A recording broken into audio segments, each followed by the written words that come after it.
কেমন আছো বন্ধুরা সকলে? আশা করি অনেক ভালো আছো। আমি পিয়া মণ্ডল ফ্যামিলি ব্লগের পক্ষ থেকে অনেক স্বাগত, অনেক ভালোবাসা। আজকে চলে এসেছি একটা রেসিপি ভিডিও নিয়ে। প্লিজ ভিডিওটা কেউ স্কিপ করে না, পুরো ভিডিওটা দেখার অনুরোধ রইল। আর যদি ভিডিওর কোনো অংশ ভালো লেগে থাকে লাইক কমেন্ট অ্যান্ড শেয়ার করে দিও। যারা আজকে আমার ভিডিও একদম নতুন দেখছো তাদেরকে একটা কথাই বলবো, আমার ছোট্ট চ্যানেলটিকে সাবস্ক্রাইব করে পাশে থেকো। যারা প্রতিদিন আমার ভিডিও দেখো তাদেরকে তো অসংখ্য ভালোবাসা, অনেক অনেক ভালোবাসা এভাবেই পাশে থাকার জন্য। তো যাই হোক, আজকে বানাবো মাটন কষা। তো শুধুমাত্র রান্নাটা করলেই তো হবে না, রান্নার আগে প্রচুর পরিমাণে জোগাড় থাকে, সেইগুলোই আগে সেরে নিচ্ছি। একটা মতো মোটা সাইজের পেঁয়াজ নিয়েছি, মানে অনেকটা বড় সাইজের পেঁয়াজ নিয়েছি। ওই পেঁয়াজটাকে ছোটো ছোটো করে কেটে নিচ্ছি। আজকে আমি রান্নাতে কোনো টমেটো ব্যবহার করব না, মানে এক পিসও টমেটো ব্যবহার করব না। শুধুমাত্র পেঁয়াজ, টক দই, রসুন, জিরে, ধনে, আদা এই সমস্ত দিয়ে আজকে রান্নাটা করব। আর মাটনে কিন্তু আলু না হলে ঠিক জমে না, তো তার জন্য দুটো আলু কেটে নিচ্ছি ভালোভাবে, ডুমো ডুমো করে কাটবো। তো দেখো ভালোভাবে কিন্তু ডুমো ডুমো করে কেটে ভালো করে কিন্তু ধুয়েও নিচ্ছি। তো চলো, এই রেসিপিটা বানাতে যে সমস্ত উপকরণ লাগবে, মাটন তো অবশ্যই লাগবে। আর প্রথমেই মাটনটাকে ভালোভাবে মাখিয়ে রাখছি ও হলুদ গুঁড়ো আর কাশ্মীরি মির্চ পাউডার দিয়ে। আর দেবো ওই 2-3 চামচ মতো টক দই। যেহেতু আমি টমেটো ব্যবহার করছি না, তো মাটন জিনিসটা তো সিদ্ধ হতে একটু টাইম লাগে, তো সেই কারণেই টক দইটা নিয়েছি। আর টক দইটা দিলে কি হয়, গ্রেভিটা ভালো হয়, সেই কারণেই আসলে। আর এইদিকে যে পেস্টটা বানিয়েছি সেটা হলো আদা, রসুন, জিরে, ধনে, শুকনো লঙ্কা দিয়ে একটা পেস্ট বানিয়ে নিয়েছি। তো এই সমস্ত মশলাপাতি দিয়ে ভালোভাবে এই মাটনটাকে মাখিয়ে নেব। আর একটা না আমি গোটা রসুন নিয়েছি, আর আলু, পেঁয়াজ, ওই সমস্ত মশলা বাটাটা আর গোটা গরম মশলা, এগুলোই হলো জোগাড়। তো ভালোভাবে মাখিয়ে নিচ্ছি। লাস্টে কিন্তু লবণ আমি অ্যাড করব। আসলে আমি কি করব, তাড়াহুড়ো করে, তো জানোই আমার একার হাতের সংসার, তো সব সময় চেষ্টা করি তাড়াহুড়ো করে রান্নাটা করতে। সেই কারণেই প্রথম কিন্তু আমি প্রেশার কুকারে করে এটাকে সিদ্ধ করে নেব, তারপরে কষাবো। আর ব্যাঙ্গালোরের এখানকার মাটন একটু শক্ত টাইপের হয় তো যাই হোক, আমাদের ওয়েস্ট বেঙ্গলের মতো মাটন কোনো জায়গাতেই পাওয়া যায় না, ওরকম স্মেল, ওরকম স্বাদ কোথাও পাওয়া যায় না। তো যাই হোক, প্রথমে প্রেসার কুকারে একটুখানি কষাবো, তার জন্যই দেখো একটুখানি তেল নিয়ে নিচ্ছি। আর তেলের উপর কিন্তু আমি দেবো একটা এলাচ আর ওই একটুখানি দারচিনি। তো এটাই গরম মশলা অ্যাড করব, অন্য কোনো এখন মশলা অ্যাড করব না। তো দেখেই নিচ্ছ, একটা এলাচ আর কিছুটা দারচিনি আমি দিয়ে দিলাম। একটুখানি তেলটা গরম হবে, ওই মাখিয়ে রাখা যে মাটনটা রয়েছে, দেখো আমি লবণটা দিয়েও কিন্তু ভালোভাবে মাখিয়ে নিচ্ছি। আসলে আমার একটা আঙুল কাটা রয়েছে, তো যে মাখাতে যাচ্ছে ওই জায়গাটা জ্বালা পোড়া করছে বলে চামচের সাহায্যে মাখাতে যাচ্ছি, যেহেতু এক হাতে ফোন এক হাতে মাখানো তাই হয়ে উঠছে না, সেই কারণেই একটু অসুবিধা হচ্ছে। তো যাই হোক, এবার কিন্তু তেলটা গরম হয়ে গেছে। এবার মাটনগুলো আমি কিন্তু দিয়ে দেব প্রেসার কুকারে, আর একটুখানি নাড়াচাড়া করে নেব। এতে সেরকম আর কিচ্ছু দেব না, ভালোভাবে একটুখানি নাড়াচাড়া করে তারপরে জল দিয়ে ওই 3 থেকে 4টে সিটি মেরে নেব। বেশি যেন সিদ্ধ না হয়ে যায়, কারণ কড়াইয়েও যেহেতু কষানো হবে, তো বেশি সিদ্ধ হয়ে গেলে সব মাটন ভেঙে যাবে, আর ভেঙে গেলে একদম খেতে ভালো হয় না। যে স্বাদটা যেরকম সেরকম একটু না হলে ঠিক জমে না। তো যাই হোক, যেমন মনে করো ভাত যদি দেখো বেশি সেদ্ধ হয়ে যায় তাহলে কিন্তু খেতে অতটা ভালো লাগে না, মানে এই মাংস বা মাছ এই সমস্ত জিনিস দিয়ে। আর গলা ভাত কিন্তু এই সিদ্ধ দিয়েই খেতে বেশি ভালো লাগে। সেই রকমই মাটনটা যদি একটুখানি বেশি পরিমাণে গলে যায় তাহলে অন্তত ভালো লাগে না, সেই কারণেই আবার শক্ত থাকলেও ভালো লাগে না, মানে চিবাতে কষ্ট হয়।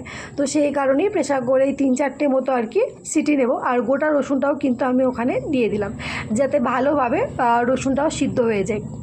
আর এবার দেব জল। আমার কিছুক্ষণ ওই 2 থেকে 3 মিনিট মতো নাড়াচাড়া করেছি। চর্বিটা কিন্তু দিলাম না, কারণ চর্বিটা দিলে পুরোপুরি গলে যাবে, আর আমি চর্বি খেতে প্রচণ্ড ভালোবাসি। আর মাটন আমাদের বোধহয় ব্যাঙ্গালোরে ওই 6-7 মাস পর নিয়ে আসা হলো।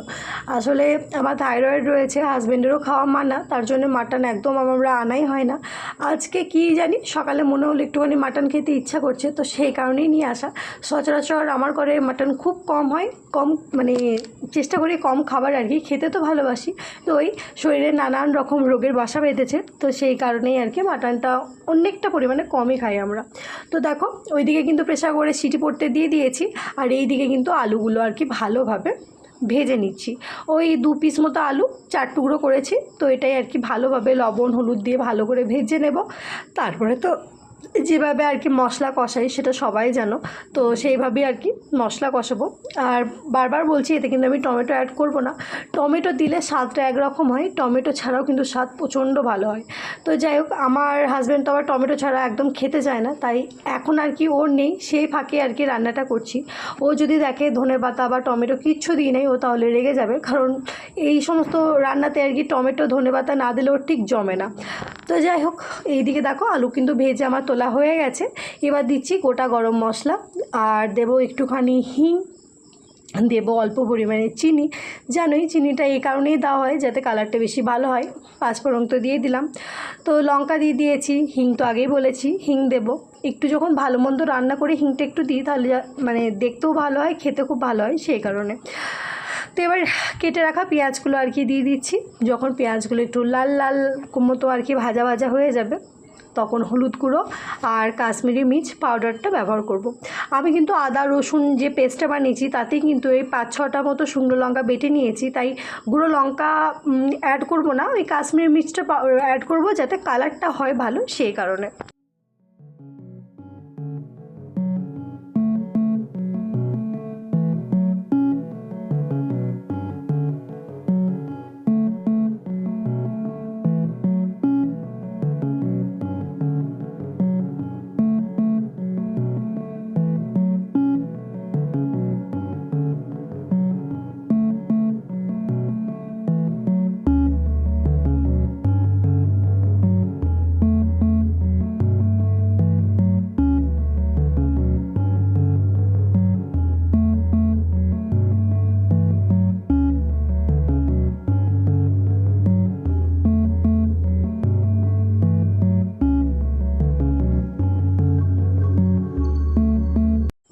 তো দেখতেই পেলে বন্ধুরা, আমি হলুদ গুঁড়ো কাশ্মীরি মির্চ পাউডার অ্যাড করে দিয়েছি।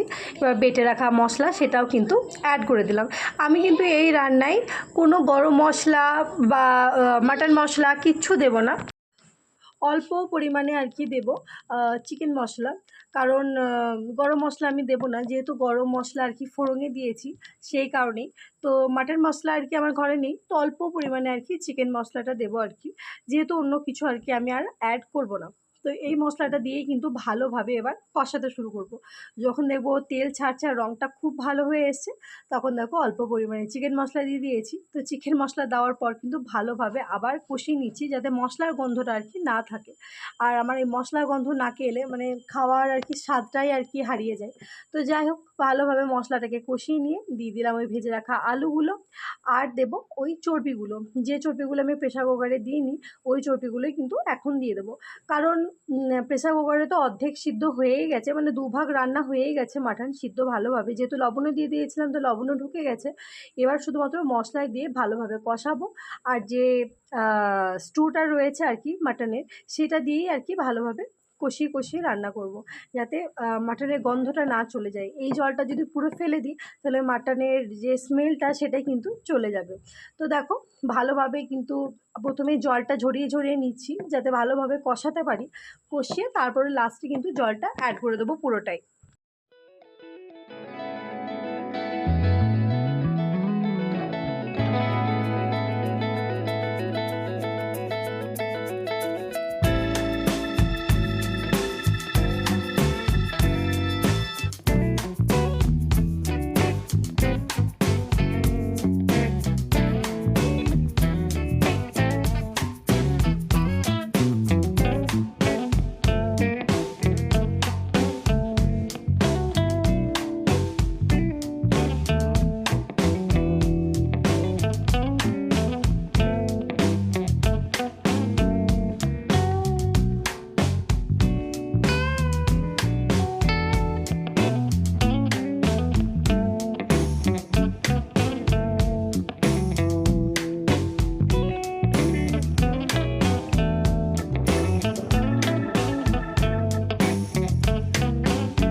আমার ঠিক মাটন পছন্দ এই অবস্থাটা, মানে কষা কষা মাটনটা খেতে আমার বেশি ভালো লাগে, কিন্তু আমার হাজব্যান্ড পছন্দ করে মাটনের পাতলা ঝোল।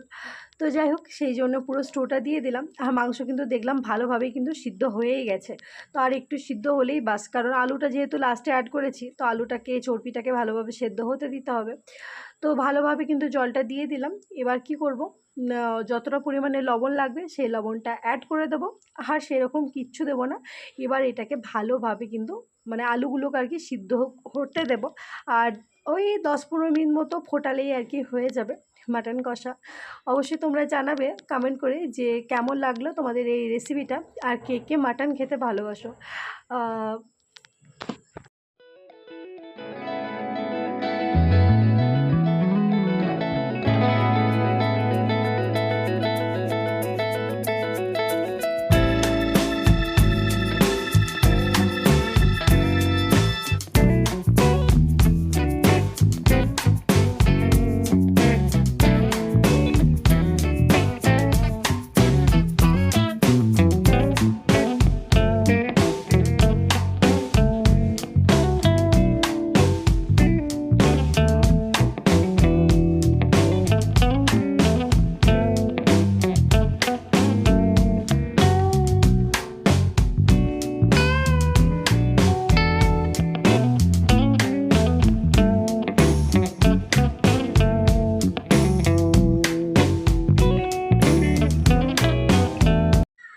দেখো মোটামুটি কিন্তু আমার একদম মাটন কষা অলমোস্ট রেডি হয়ে গেছে। আর বেশি জলটা আর কি মারবো না, এটা ঠিক মাটন কষা না, মাটনের ঝোলই বলতে পারো।